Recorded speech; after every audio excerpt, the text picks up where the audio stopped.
اور ہم نے داؤد کو اپنی طرف سے برتری بخشی تھی اور کہا تھا اے پہاڑوں ان کے ساتھ تسبیح کرو، اور پرندوں کو ان کا مسخر کر دیا، اور ان کے لیے ہم نے لوہے کو نرم کر دیا کہ کشادہ زرہیں بناؤ اور کڑیوں کو اندازے سے جوڑو، اور نیک عمل کرو،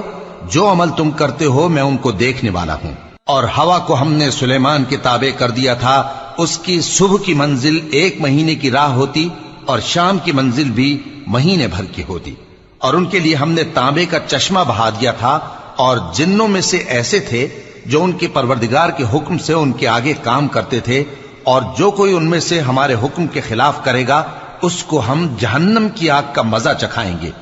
وہ جو چاہتے یہ ان کے لیے بناتے، یعنی قلعے اور تصویریں اور بڑے بڑے لگن جیسے تالاب اور دیگیں جو ایک ہی جگہ رکھی رہیں۔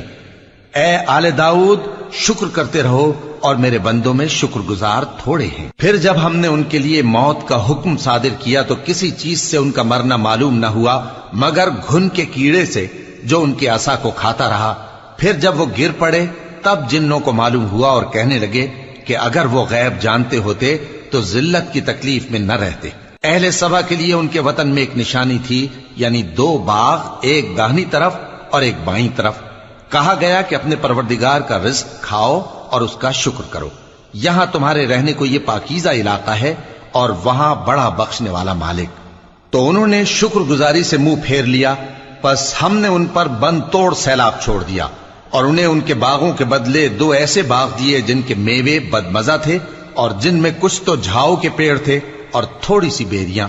یہ ہم نے ان کو ناشکری کی سزا دی، اور ہم سزا ناشکرے ہی کو دیا کرتے ہیں۔ اور ہم نے ان کے اور ملک شام کی ان بستیوں کے درمیان جن میں ہم نے برکت دی تھی ایک دوسرے کے متصل دیہات بنائے تھے جو سامنے نظر آتے تھے، اور ان میں آمد و رفت کا اندازہ مقرر کر دیا تھا کہ رات دن بے خوف و خطر چلتے رہو۔ تو انہوں نے دعا کی کہ اے پروردگار ہماری مسافتوں میں دوری پیدا کر دے، اور اس سے انہوں نے اپنے حق میں ظلم کیا، تو ہم نے انہیں نابود کر کے داستان بنا دیا اور انہیں بالکل منتشر کر دیا۔ اس میں ہر صابر و شاکر کے لیے نشانیاں ہیں۔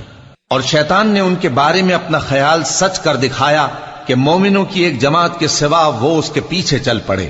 اور اس کا ان پر کچھ زور نہ تھا، مگر ہمارا مقصود یہ تھا کہ جو لوگ آخرت میں شک رکھتے ہیں ان سے ان لوگوں کو جو اس پر ایمان رکھتے ہیں ممتاز کر دیں،